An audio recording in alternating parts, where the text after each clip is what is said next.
My name is Boyd Varty. I think of myself as an artist of experience. My passion is to create transformational experiences for myself and others as a way to explore what it means to truly live.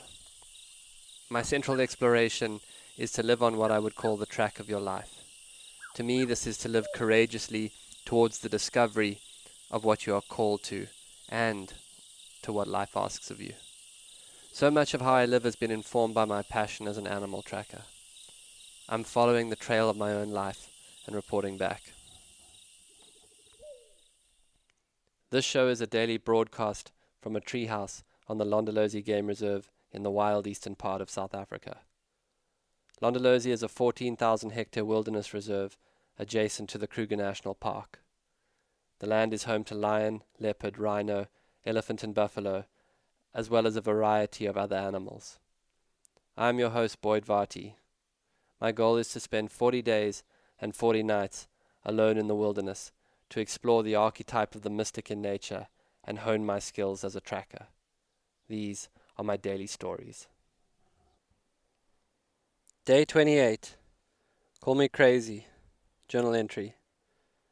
You would be amazed at how far crocodiles move at night. I found myself following the distinctive track for at least 2 kilometers. They're pretty easy to follow, as their tail leaves a nice drag mark. I've seen many crocodile tracks, but haven't followed them as far as I could ever. And that really captures the core of this experience from a tracking point of view.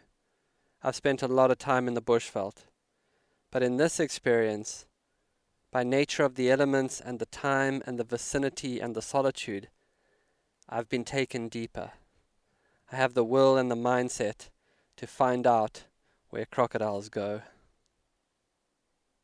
I have the time to be immersed in patterns that appear random when you just go out for a few hours.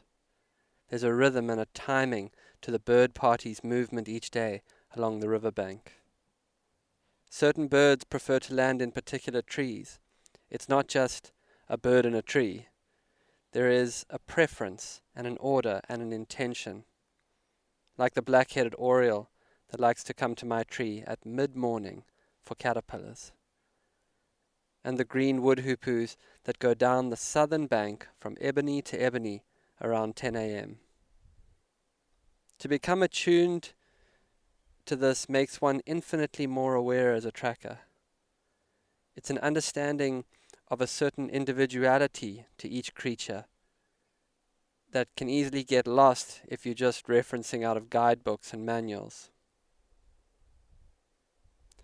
Of course, even deeper is the fact that naming anything takes you a little bit away from it. There is a Zen Koan. A glass of water is on the table. The question is asked by the master, what is that? The students say repeatedly what they think it is in different ways. A glass, water, a glass of water. Eventually they say, tell us, master, what is that? In response, the master picks up the glass and drinks. The master making the point of pure experience. I feel the same out here. Nothing can touch the supremely intangible nature of the pure experience of uninterrupted self in relation that occurs here. And that's not to say I don't irritate myself, because I do. I have an immensely irritating habit of putting used matches back in the box. All over the camp are boxes of useless matches. I know I have to stop this, but it's weirdly habitual. It's driving me a little bit crazy. I'm driving myself crazy. And as a result, I have developed much more respect for what married people must put up with in each other. From a spiritual point of view, the other truth is that mind simply changes out here. Mind is calmer, alerted to the moment. The thought load of future or past is replaced by an immediacy of attention. It engages in tangible tasks. Mind recruits the body. Mind is in a kind of constant creative response to its environment. Mind is very different out here. And I think I can say that because I honestly tend to run pretty anxious. The reason I bring this up is that I believe this is how we were for thousands of years. All the yoga, meditation apps, breath work, all the practices we do now, all the seeking for happiness, optimization, high performance, whatever your brand is, it's to try and find this mind, clear and at peace, with right action arising, present, open. In short, how we were when we lived in nature more closely. That seems outrageous to me. And well, obviously we can't all go live in trees in the wild, but it's worth noting that if we could, most of us would be closer to enlightenment by quite some margin, and much happier and at peace. And I know one loses people here when you talk like this. You lose the skeptics and the realists and the hard-nosed. But you shouldn't, because there are real opportunities to questioning how we get off the progress train with nuance. How do we take some incredible advancements with us and also face the truth that not all progress is progress? We have to face the fact that working out how to make a more sustainable way of living for everyone means we have to accept that the emperor has no clothes. Modern life ain't it all it's cracked up to be.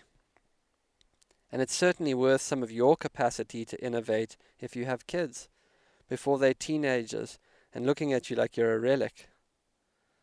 I personally think life architecture as an activism is a very engaging way to spend the blink of an eye we all get. It's worth noting too that for hundreds of years we lived doing the things we now do to recreate and feel good.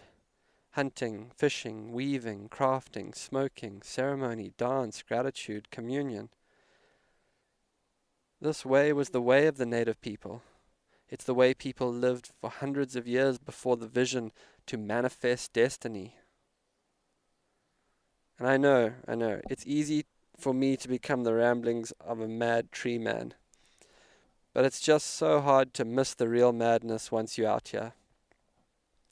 We would cut down a 300-year-old tree in the Russian taiga to make chopsticks for expatriates to eat sushi in a new mall in Shanghai. We would spend $25 for a bottle of water from Fiji, bottled at the source in plastic, and flown thousands of miles to a $600 broom closet hotel room in New York, where it's a scorching summer's day in midwinter, and CNN is running a countdown to the next debate, where two white dinosaurs will duke it out to write the policy for a world they won't live to see and can't begin to imagine, and who will frankly win or lose depending on the scope of the finance they receive from the corporate-backed super PACs who fund them and actually own the government. Meantime, your plastic bottle of water made it to the ocean where it killed a dolphin. I'm sorry if I sound mad, but this shit ain't working anymore. Here's a few common sense things the president should actually do. Ban all plastic packaging. Invest billions in large-scale permaculture. Radically shift to alternative energy. Replicate South Korea's waste management system nationally. It's amazing. Mandate mayors to radically transform cities to green models. So what should we do if we can? Well, I reckon if you can land 3 from the list below, you become the movement. Go to places that have low densities of people. Be close to your water source. Create a small community that is independent but interdependent. I'm not talking commune. I'm talking about affiliations of alternate skills, diversity. Grow stuff, especially food.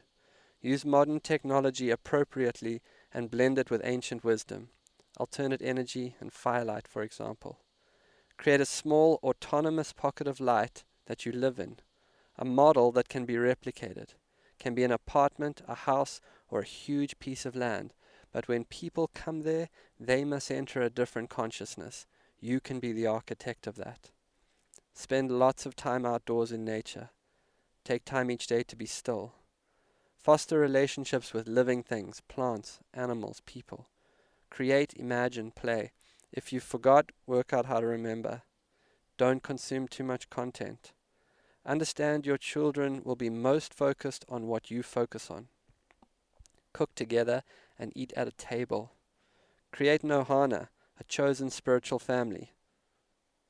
Have a dip in sacred plants. Restore wild places. Engage in consumer refusal and do whatever it takes to heal yourself, and understand that that's for the world. I'm sorry, I think I did get on a bit of a tear there. Okay, well, I think I made my point. It's funny how quickly in this world, when you start talking sanity, you sound crazy. Right now I'm reading two of the most beautiful books. The one is called Braiding Sweetgrass. The other is a novel called Overstory. Both speak to this incredible intelligence of plants and trees. It's strangely meta that those two books just happened to be in the house unread for 2 years before I left, and are the ones that I picked up. In Overstory, the trees start to call a totally discordant and unexpected group of people together. You know if you called, you just do. It shows how a forest is not a collection of trees. A forest is one living thing. It's weird that a book about people being awakened by trees comes to me when I'm living in a tree. Is that weird? The spiritual teacher Eckhart Tolle estimates that about 30 million people are in the process of awakening in the United States. Waking up to the dream we have been in. Waking up to the idea that we have to begin to live with a different consciousness. About the same number of people in Europe are in the awakening process. I've always believed that the restoration of the planet will come out of a radical shift in human consciousness. In fact, it can't come out of anything else. If 100 million people could wake up, that could make a new earth. I'm seeing very clearly, but that part isn't the challenge. The challenge is to live what you see. 4-0, out. This has been another episode of the Track Your Life podcast with Boyd Varty. Follow us on Instagram at Boyd_Varty, Twitter at Boyd Varty. Visit Boyd's website at boydvarty.com or subscribe to this podcast in your favorite podcast player. Please rate and review this podcast so that more people can find and enjoy it.